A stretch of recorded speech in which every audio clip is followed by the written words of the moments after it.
welcome back to my channel, and welcome to those of you who are new.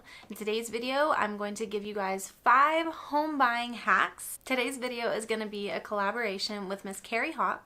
She has a YouTube channel, and I will link her channel down in the description box below, so make sure to check out her channel whenever you are done here.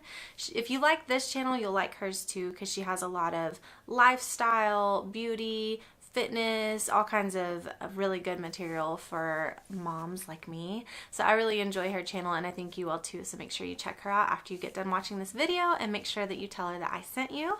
So let's get into it. So if you guys watched my most recent video, which I'll link right here, it is a budgeting video. And this year I'm really focusing on getting our budget under control. I've been doing Dave Ramsey Financial Peace with my husband, and we need to start it back up because we stopped about halfway through because life just happened.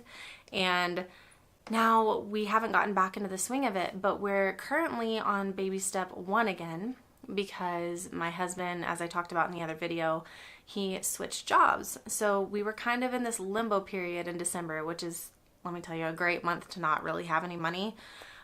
So we had to dip into like our credit cards and our savings and things like that. So if you know anything about Dave Ramsey, you know that he does baby steps, or what are called baby steps, and it's basically ways to get you financially secure. And if you guys are interested in learning more about baby steps, let me know in the comments below and I'll do a video on that. But baby step number 1 is basically just building up your savings in what he calls an emergency fund. What he recommends is that you save up $1,000. And that's going to be the emergency fund, and that's like if your washer breaks, or if your refrigerator quits working, or if your car dies. So that's going to be like the fund that you don't want to touch unless you really, really have to. But that way, when you have that emergency fund set in place, you're not as likely to go put something like that on a credit card. So it helps you pay off your debt, and it gives you a little bit of sense of stability while you're trying to pay off your debt.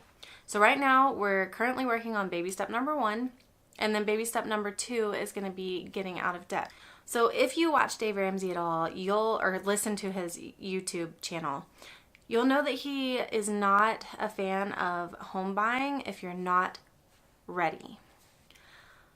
I put it in quotations because I think it's different for everybody, whether or not they're ready.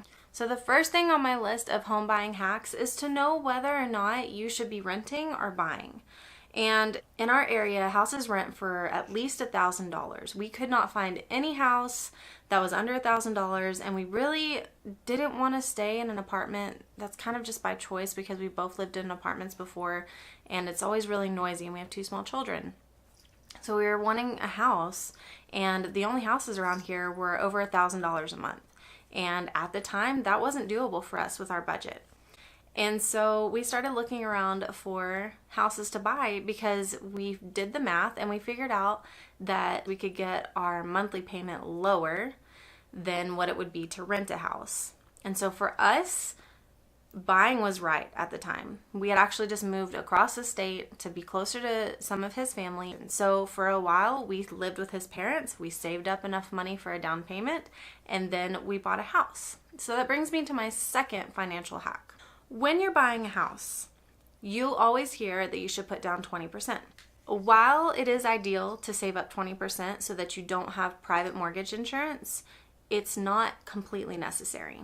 One of the people that we talked to along the way told us that the best thing to do is, if you're going to be in a house for only a few amount of years, like if it's your first home or your starter home, you only have to save up 3 to 5%. For us, because we qualified for an FHA loan, we only had to put down 3%. So we still have private mortgage insurance, but doing the math, it really didn't make a whole lot of difference on our monthly payment. And so we decided to go ahead and just put down the 3%. I would definitely recommend shopping around and looking at the different types of loans to figure out how much you should put down on your house. My third home buying hack is going to be shopping for houses that are within your budget. One thing that Dave Ramsey says whenever you are looking for a home is that your monthly payment should be about 25% or less of your monthly take-home pay. That's a little bit hard to do whenever you're looking for houses and you're on a lower income. So for us, we were a little bit out of that 25% range. I think we were closer to 30 or 35%. but it still worked. So say you make $50,000 a year, multiply that by 25%, and then divide it by 12 to figure out what your monthly payments would be. And another thing that you need to keep in mind is that with us, our insurance, our private mortgage insurance, and our taxes are all rolled into our escrow. I think that's something that's optional whenever you're buying a house, but for us it made sense just to roll it all in there together. So if you took all of that out, I think our monthly house payment would only be like $300 a month. But because of all the other things rolled into it, it ends up being about $860 a month. My fourth home buying hack or tip would be not to rule out foreclosed houses. That was one thing whenever I was looking on Realtor or Zillow or whatever app I was using to look for houses, I kind of always skipped over those foreclosed houses because in my mind a foreclosed house is something that was basically falling apart. And for the most case, it kind of was. But this house that we're actually in was a foreclosed house, and it had been completely, I won't say redone because it wasn't like up to date, but it had been completely painted, all the carpets replaced, fixtures were kind of newer-ish. We did replace those.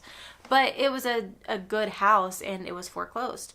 And if I had been ruling out all the foreclosed houses, we wouldn't have the house that we have today. And honestly, the price for this house was about $10,000 to $15,000 cheaper than all the surrounding houses just because it was a foreclosed house. Hey guys, I'm up here editing my video and I realized I didn't even talk about the fifth tip, which is to always get an inspector. Don't ever skip out on that last tip because I've heard of people not getting inspectors and then things break on their house and they have no idea that it was already broken to begin with, and they're just kind of stuck in a house that they could have known about this issue if they had just paid the $200 and gotten an inspector. That is going to be the best $200 that you spend when you're looking for houses because it could save you a ton of money in the long run. So I just wanted to add that in there. That's my last final tip. Make sure you get an inspector.